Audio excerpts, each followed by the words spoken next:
Hear the horns come alive, there's a fire in the sound. It's the surge riding in, and we don't back down. You got deals to close, you got cities to roam, so we carry your name like it's carried back home. The algorithms shift like the wind through the valley. We ride right beside you. Good morning, everyone. It is Social Surge. I'm Mo Regalado. Over there is Hector. And Hector, yes, we've got two Hectors with us today. Two what the heck joining us in studio. The music is amazing, Hector. That was beautiful. Thank you so much. All right, everybody, welcome to Social Surge. And first and foremost, thank you for joining us this morning. We have Hector Castaneda, who is our CPA. And the whole reason we wanted to bring him on is we actually had a really fabulous conversation about, we were actually talking about our own finances and talking about our own financial situation and everything that goes on. And it's not so much of that what we're looking for is, obviously nobody likes paying taxes, right? We don't like paying taxes. We don't like having to give our money that we work so hard for. But I think we need to have a shift and not so much of like, okay, we don't like paying taxes.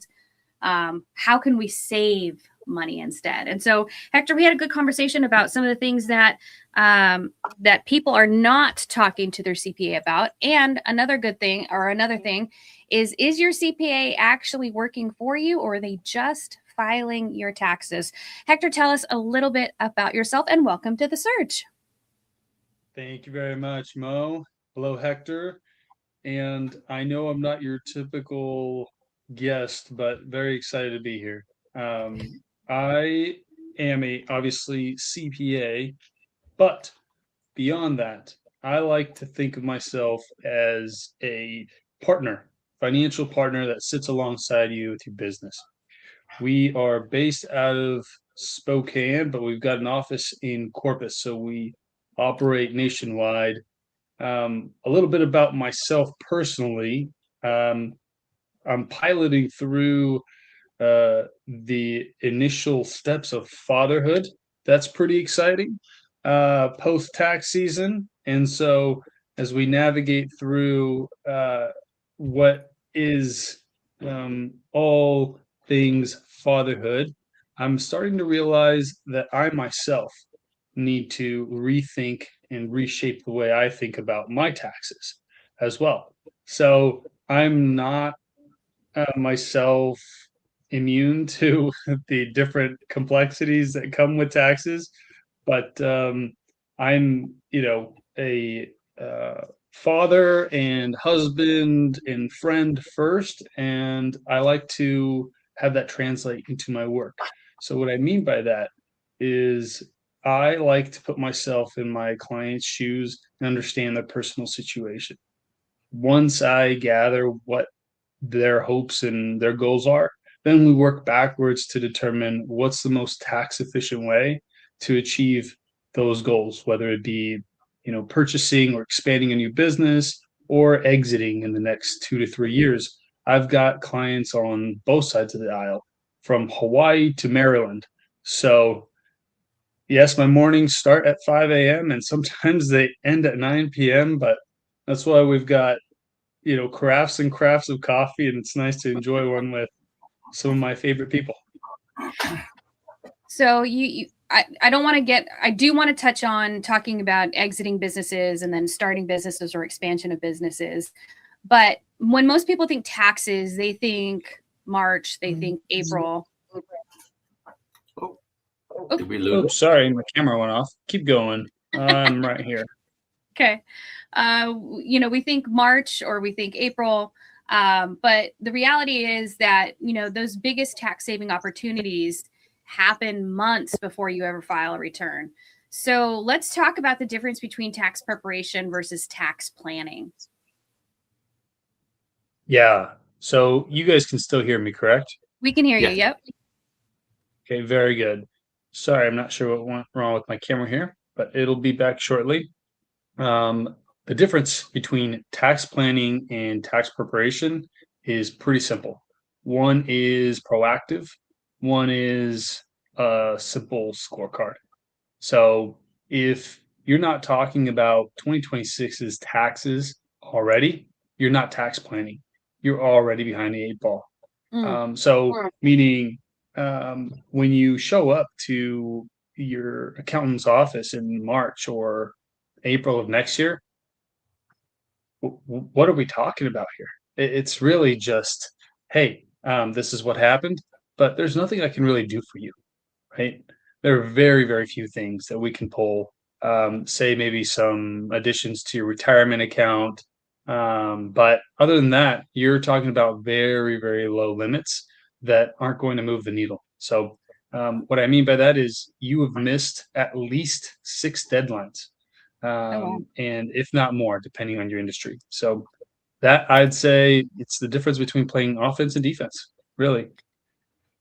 What do you think is the biggest misconception people have about working with a CPA? Like, I mean, you and I have had this conversation where people have come to you and they've been using a tax preparer, somebody who just like files their taxes, and then they have all of these issues versus using somebody who knows what they're doing. Yeah, so the difference between so I'll just try to repeat the question because it kind of broke up a little bit there. But Okay. you said that the difference between a tax preparer and a CPA, was that the question? Yeah, and what's the biggest misconception that people have? Oh yeah, so lots of misconceptions sometimes, and I don't have any specifics on this, but I have CPAs that work with bookkeepers who are stressed because they've been asked tax questions all day long, and they go, "I'm just a bookkeeper. I don't know what to tell them." So they fall victim to what's called scope creep. And a common misconception is that your bookkeeper is going to know the tax code and act on your best behalf in that case. And so oftentimes bookkeepers will try to do their best and give some guidance, but inadvertently it ends up being either misaligned with what the CPA had in mind or just wrong, period. The other misconception is that you need a CPA for your bookkeeping or your payroll. And while we do offer those, we actually make sure that those are deliverables that are managed by either administrative tier bookkeepers or they're managed by a software. And so what I mean by that is you don't want a CPA doing your bookkeeping and your payroll and many of those more redundant tasks, right? You want your CPA to delegate those tasks to the appropriate parties. So misconception is an accountant is an accountant, right? But there's a whole gamut of different types, and I'm actually going to get into that in a webinar that we've got coming up. So I don't want to get ahead of my skis here, but yeah, there's at least 6 or 7 different fields that are generally distinct between accountants, and so don't get too overwhelmed that your bookkeeper may not know certain tax things. It's totally normal. Totally normal. That does not mean that their credibility is in question. That's not their scope. Right. So it's like asking, you go into a mechanic shop and there's a guy that works on tires and he only works on tires. And then you start talking to him about the engine and he's like, I only work on tires. Like I can't help you with the inside of the engine, but there's a guy here that can do that for you. James Milner's joined us over on the gram. We were talking with Hector Castaneda, who is our CPA, and we're having a conversation about the questions you should be asking Is your CPA working for you, or are they just filing your taxes? So Hector, what does proactive tax planning actually look like? Because I know that we meet once a month. We meet once a month, right, to talk about our taxes, or to talk about what's going on in the business, to see how things are going. So what does, and in all honesty, in all like transparency, I give two shits, right? Like the conversations that we have about our taxes, I'm like, okay, let's just do what we need to do, right? Because you're doing something that I obviously have no knowledge of, and I don't want to have that knowledge of. And but what does proactive tax planning actually look like? Sure. And that's ironic coming from you, Mo, because you are a numbers person. When we talk about all the different metrics that you track, I mean, I can't keep track of the numbers. Sometimes it feels like you're the accountant. No, but that's because that interests me. and while my money should probably interest me, and I mean it, right, like it does, but it's just like, just tell me how much I owe. Tell me how much I have to pay. We'll make a bean counter out of you soon enough. Yeah, so to answer your question, the difference between proactive and reactive tax planning is quite simple, and it's very easy to identify. If you don't know where your equity sits, if you don't have some idea as to how your year is going to end before it ends, then you're not doing tax planning. You're simply being reactive. And a good tax planner is going to instigate or initiate those discussions. They're going to be tapping on your window saying, hey, when are we meeting? Hey, what can we do? Hey, did you know this? And if they're not asking those questions, then it sounds like you're simply compiling a scorecard and saying, hey, IRS, this is what I owe you. And that's generally the worst position to find yourself in, because usually by that time, it's too late. Okay. Yeah, that's a good point. Not preparing for the end of the year, however you do your taxes, whether it's once a year, twice a year, or whatever. It's a bad place to find yourself when all you're doing is cutting a check and you really don't know where your money has either worked, right? Because part of tax preparation isn't just paying your taxes, it's preparing, right? It's preparing for the end of the road, like you were talking about earlier, right? You know, everybody should be looking at their retirement at some point, even if it's not a 100%. I'm cutting out, you know, I'm gonna pop smoke and I'm out. But even if you keep a toe in the business, you still want to slow down.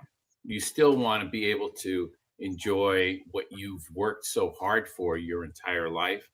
And so if you're not preparing for that, if you're not preparing for the exit strategy, when that part of your life comes up, enjoy it, right? But if you're not prepared, how are you going to enjoy it? I know that's one thing that we've discussed, Hector, is that when we have, obviously we have plans, 5-year, 10-year plan, and what we want to do with our business, and we actually had these discussions very early on when we engaged with you, and talking about turning a profit. And so many people they look at their taxes, right, and they're like, I want to pay the least amount, so I want to show that I'm not making that much money. What is the problem with that when they want to exit their business? I love that question, Mo, and this is why I like working with you guys so much. I have clients who are absolutely killer operators. They could sell ice to an Eskimo, and that's all they want to focus on. They focus on the operations and never on the business itself. So they've got themselves a 9-to-5 job. They don't actually own a business, and therefore they don't have a retirement plan. Okay. So what ends up happening is when they go to sell, they're going to fall to the default of what the market's selling for, whether that be 1x of revenue, which who knows how long that's going to last, or, it could be some other sort of metric. However, business owners that do proactive planning and say, you know what, I don't want to just do the bare minimum. I don't want to just write things off. Why? Because no bank wants to talk to me. They're saying, I'm not credible and I want to expand. I want 10 locations by the time I'm done. I want to franchise my business. These are people who are thinking ahead. This is the difference between carrying weight from one place to the next and building the wheel that's going to move many, many times over the same weight, right? It's about thinking more smarter, more efficiently. And so what I like to emphasize with my clients is, what does the end look like for you guys? How much money do you need to sustain your life in retirement?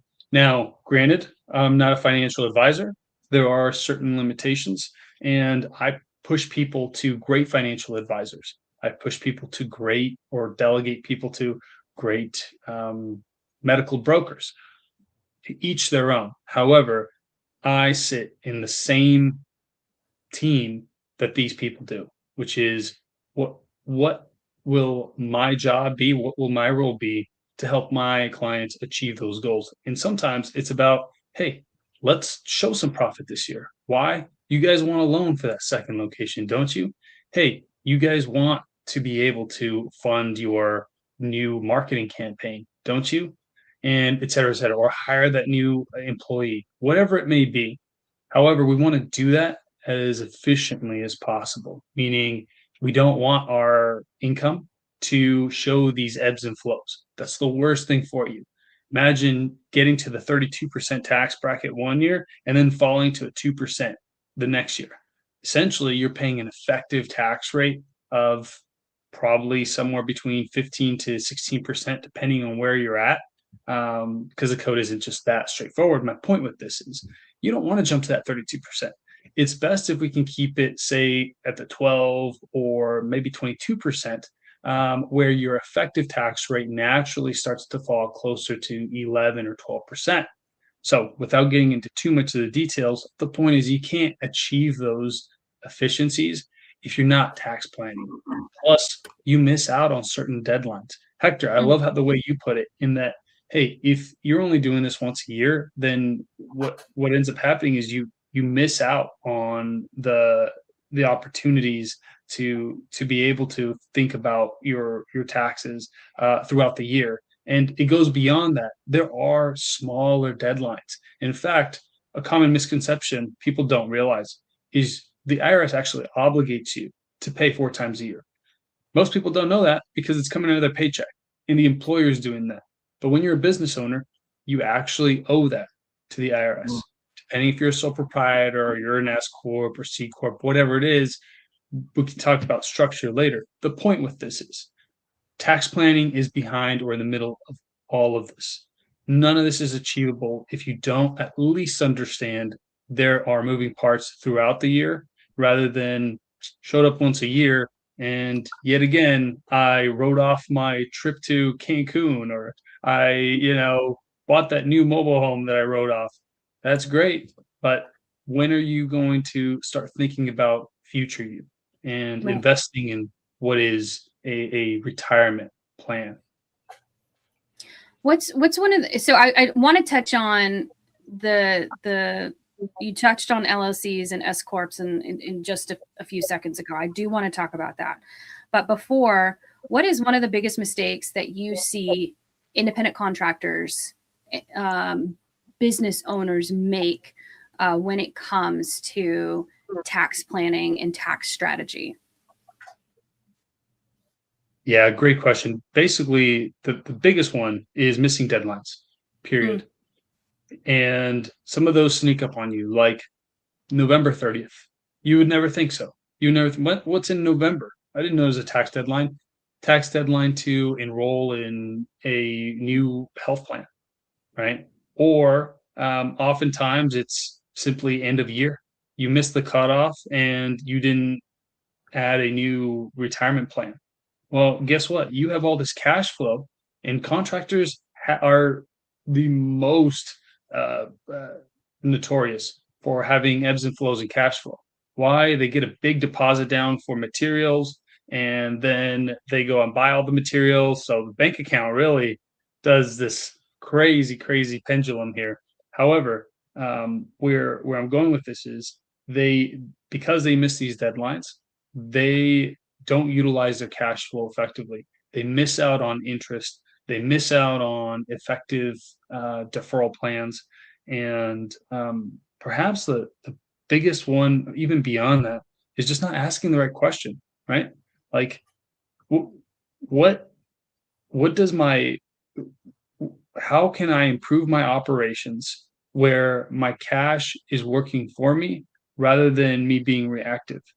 And I see this a ton. I see contractors sitting on $100,000 for like a piggy bank. So, real quick example, I have a client who took out $100,000. She said, that's going into my savings account. That $100,000 has been sitting there for 4 years untouched. That is 4% at least per year that she's lost to inflation. Yeah. Only because she's not actioned it. It's her rainy day fund. Great. But that $100,000 has lost almost, what is that, 10K? Can't do the math off the top of my head. But essentially, they're simply just mismanaging their funds, and they're mismanaging their deadlines. Wow. Okay. That's kind of crazy to me that yeah, well, I mean, I understand it. I do. I get the thought process. But if you have somebody that's in your corner that's advising you to do something different, and okay, transparency. It takes me a long ass time to make a decision to do stuff. And Hector knows exactly what I'm talking about because he's been talking about that we need to do some Roth IRA stuff. And it's like, okay, fine. Now I'm ready. And we've been talking about this probably like 2.5 years, whatever. It's fine. Okay. It's fine. I know. I understand. But you know, when you put it that way, where you have this money that's sitting there that is lost, it's making you lose money. That is pretty.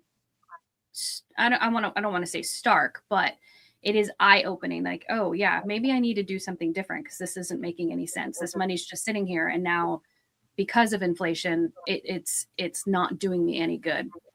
I do want to touch on, and this is a situation that we've actually moved through. We moved from an LLC to an S corp, and I don't think enough people ask themselves if their business is structured for growth. How would you, in your mind, help someone structure their business for growth? Yeah, that's a good point. Structure is another common misconception. In terms of how would I help someone, generally the way we operate is such that we focus on that first. It's almost as if to say, if we're a contractor and we see that the home is on the wrong foundation, that's going to be pretty obvious to us. We're going to raise our hand and say, hey, this building is going to fall eventually. And so generally our process involves a diagnostic where we more or less dissect the business before we even get involved. You guys have heard me say this a million times, so I'm sure you're tired of hearing this, but we look for win-win scenarios. If someone's going to lose, we do not want to be a part of the scenario. Meaning we won't take on a client if we think they're already structured right, if we already think that they're pretty efficient. More or less, our initial conversations will be about guidance and some feedback on perhaps best practices. However, generally speaking, it's very obvious to us when someone is building a 3-story home on a 2-story foundation, simply put. And so first thing we do is we let them know before we get going on our contract, and we say, look, these are the action items we would take. Do you agree? And this is the reason we do it. Now, it's different on a case-by-case basis. Sometimes for some people, yes, it makes sense to move to an S corporation, and they're an LLC, but they're like, look, I'm exiting this business in a year. Like, is it worth it? Maybe the juice isn't worth the squeeze. And so again, it's on a case by case basis. However, more often than not, it's easier than people think, and that's a common misconception. People think, well, I already signed up as an LLC. It took me forever. I got a lawyer involved and everything, and you can still stay an LLC, right? The S corporation happens in the background. It's a federal election, meaning from all for all purposes and intents, all intents and purposes, your company doesn't change. You keep operating the business as you would. Perhaps you change some best practices with payroll, but we guide you through that. We go, this is why we're doing what we're doing. Now, some people gloss over when we say that, and that's okay. That's our job. And we tell them, this is what it's going to save you. This is what it should save you based off what you've told me. So these are conversations that have to happen initially. I think when you when you blindly follow some influencers guidance online saying, hey, you should do an S corp, but yet your business runs into, say, a $10,000 profit. I see that a ton. They just S corp for the sake of S corping, but they missed out on 4 deadlines, costing them about $4,000 worth of penalties, meaning they actually ended up paying more in taxes simply because they didn't follow the rules. And then they risk not being able to S corp themselves in the future. So all that to say, there's a lot of considerations to make. There are actually things you miss out on by being an S corporation from a sole proprietorship. You can hire your kids being a sole proprietorship without Medicare and Social Security. That's 15.3% that you miss out on in specific situations. So if you have young kids who are working for you, ages 17 below, you might be better off being a sole proprietorship. People don't realize that, and they missed out on that opportunity just because they went, I heard this online, sounds good to me. So then my next question was, it was going to be, can the wrong entity cost you money? And you already answered that absolutely the wrong entity can cost you money. I don't know if we probably did have that conversation about going from a sole proprietorship to an S corp. LLC Yeah. to an S corp, yeah. Yeah. So I think actually we went from sole proprietor to LLC, and then anyway, that's beside the point. But it can cost you money, and I want to touch on this influencer thing. So you and I have actually discussed this quite a bit about these people on TikTok, these people on Facebook who are giving this information, but they're not telling the whole story.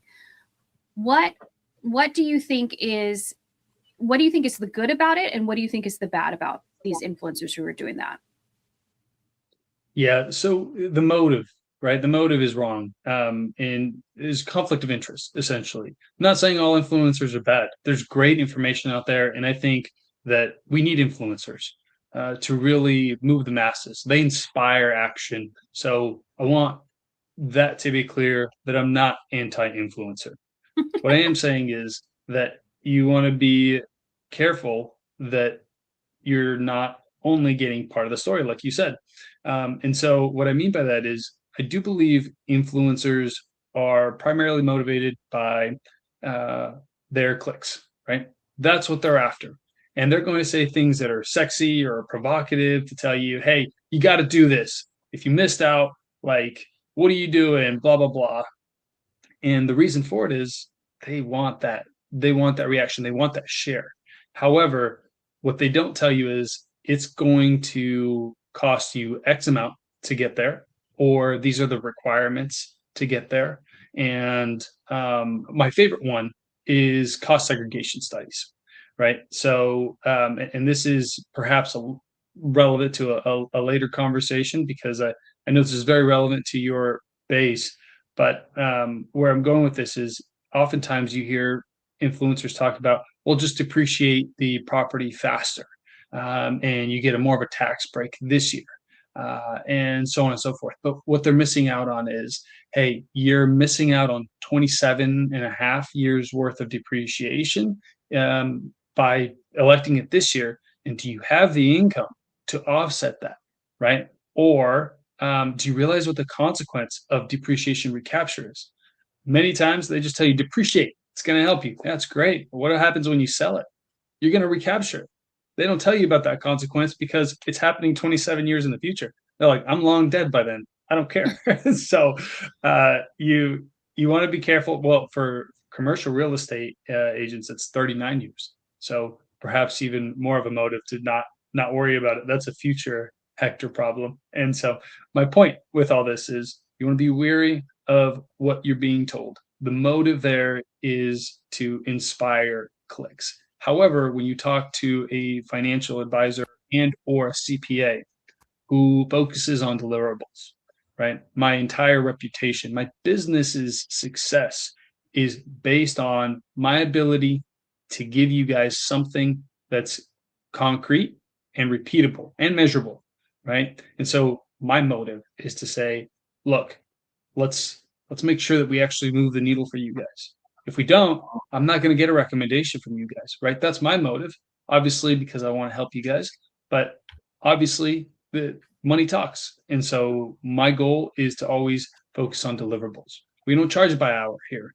In fact, that's a different, maybe perhaps conversation. And I'll be not so long-winded with saying, find yourself a CPA and or accountant that charges you by deliverables and not by hours. Okay. What's you touched on the CRE thing. I'm actually probably going to ask you a question about 39 years later on, because I'm like, what do you mean by that? 39 years. But what's one tax strategy that more, whether you're in real estate or commercial real estate, what's one tax strategy that they should know about? There's a few, but perhaps the one I see missed out on that has the largest impact are 1031 exchanges. And most real estate professionals know this, but the newer ones seem to just find the right opportunity, and they act a little more impulsively, where they miss out on this opportunity. I'll give you a quick example. I have someone who's relatively new at home flipping, and they are pretty good at it. However, what they do is they flip a home, they sell it, and then a couple months they buy another one, and they do the same thing. So that's pretty common. And you think, well, what's wrong with that? Problem is, if you were to be able to have a home that you will then exchange for another home, you can actually do that tax-free until this is where an influencer might leave this piece out, until you sell that home. Okay. And so what that means is you're carrying your basis with you. Essentially, no transactions really happening in the eyes of the IRS. And so perhaps in a year where you're making a lot of money, a 1031 exchange would be super helpful. So yes, I didn't know that. So I mean, I know a bit about 1031 exchanges. I don't know a lot about them, but I didn't know that about doing that with a single family home, right? To me, 1031 exchange is we have a building here. Like, I know somebody who sold a car thing. Oil. Thank you. They sold a quick lube. And because I was asking, I'm like, hey, did you ever sell that? And yes, I sold that, but then I rolled it in and bought 2 more. I was like, oh, okay. I thought you wanted to get rid of it. But it was a 1031 exchange. That's exactly what happened is sold the one and then rolled it into 2. And I was like, wow, okay, well, now you're back up in numbers. Totally. But I didn't know that that's something that you could. So it's interesting that people are using that, but at the same time, like you said, influencers will only tell you up to a certain point, and then there's other stuff that's going on with that. Hector, we are coming up on time. I thank you so much for you being here. You do have a webinar that's coming up. Tell us a little bit about that. Yeah, so thanks for the plug there. It's a workshop happening on August 27th. I believe it'll be in the morning. I think it's at 11 a.m. We'll work out details later. But yeah, the goal with this webinar is for business owners to know how to fire their accountant without screwing up their business. Okay. And so, Yeah. if you're someone who's ever asked themselves, okay, my books are up to date. What do I do now? This this webinar is for you, right? What happens after the basics are done, and how do you go beyond that? Or if you're someone who's ever asked, I don't even know what my accountant does.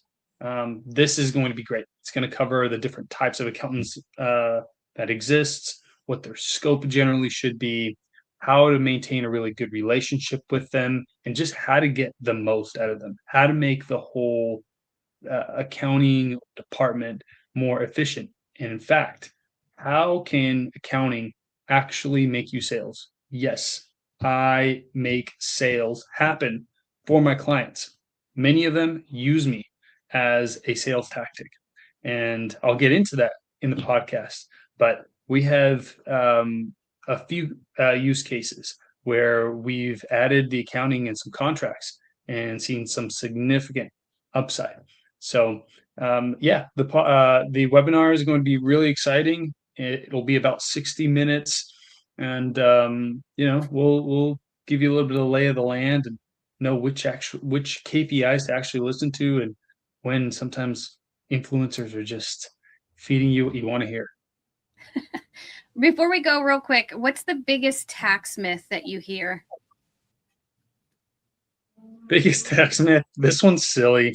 I don't know why this is the biggest one I hear, but I think everybody knows the answer to this. It's not great, so I hate to disappoint, but if I make more money, I will have to pay more taxes.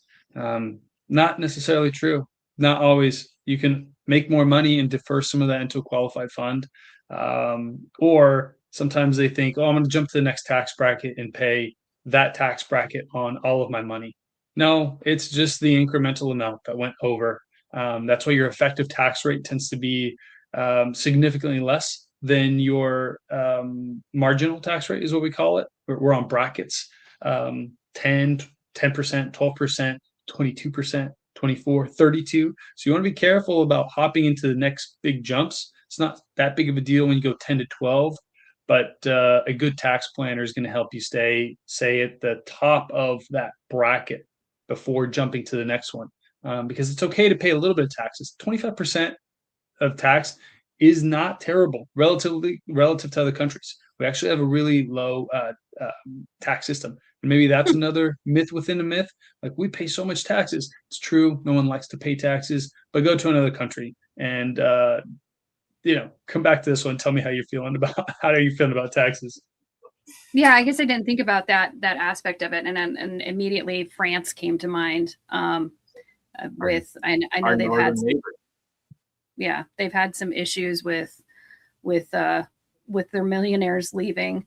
And last but not least, because we do talk about AI a lot here on The Surge, can AI replace a CPA? And are you seeing more of that as you talk to your clients? Not from us. I can guarantee you, not from us. No, I love that. And I know that's a recurring theme in your podcast here. And the short answer is yes and no. Seriously, yes and no. And I hope, to a certain extent, more yes than no, from the standpoint that accountants get repurposed. I don't think we'll ever be totally out of a job, but I do believe that we get repurposed from more mundane tasks to more strategic human type of conversations. And so where our firm always outperforms AI is in understanding the emotional aspect of things. And that's where AI will always fail you, no matter what. Mo, on this podcast, you always emphasize genuineness. And that's something I think you and I tend to relate on a ton, and that's why we make such a good team. And so, there's a running joke. I'm sure you guys have seen it, and it's the AI is going to replace our jobs. It's a contractor, and he's saying, "I'd love to see AI misquote a job and work for $2 an hour for 3 months." And it's true because there's a human aspect to it, and that's what I was calling about. That's what I was talking about with scope creep. More often than not, I can't think of a single client I haven't gone outside the scope and said, "Forget it. I'm going to throw this one in because I know what you want. I know it's not what we discussed, and it's not within our parameters of our code and all that. And it's because that's not what's best for you. Things have changed, plans have changed. And so if it wasn't part of the original plan in my code, and now we're an AI bot, I'd be like, nope, you don't want to do that." Well, something happened, right? Life. And I think that's where humans will always outperform AI. No, not a shadow of a doubt. Love it. Well, Good point. today's Very good conversation isn't really about taxes. It's about building a smarter and better business, right? I don't think Hector and I could have seen the growth that we've seen if we didn't have these conversations with you, Hector. We didn't, thinking about where we're going to be in the future, what our business is going to look like. And, businesses have to make better decisions with the money that they earn. Right. And it's important to have those conversations with their CPA.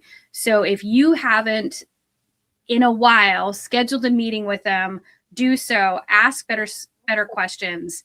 Ask them if they can help you build a strategy. That's one of the things I appreciate about Hector. Like, we build a strategy around our business. We're building something, right? And it's because the tax savings, they don't happen by accident. It happens by planning. And so if you don't pull anything else from here with this conversation, talk to your CPA. Hector, how can people get in touch with you? Well put, Mo. Well, multiple paths to do that. One, we've got our landing forms. If you go to our website, it's CastanedaCPA.ps.com. CastanedaCPA.com was taken, unfortunately. So don't forget the PS. That's one way. You can just click book now and reserve a meeting. You'll have instant access to my calendar. And another way is just call our main office. We've got an admin team that will answer the phone calls and book that for you. And then alternatively, find us on Facebook and Instagram and LinkedIn. We try to be interactive with our clients and the community. So we give little pieces of information there every now and then. Sometimes we get into some pretty deep conversations. So yeah, socials, website, phone. Best ways What's to the do phone it. number? 360-543-7318. All right, perfect. Well, thank you, Hector, so much for being on the show with us today. I appreciate you taking the time, especially at 6:30 in the morning when we started. And if anybody has questions, don't forget to reach out to Hector Castaneda, and he's available on LinkedIn too. So go and DM him there. We'll see you back here on Tuesday. Everybody have a great weekend. We'll see you then. Bye. Bye.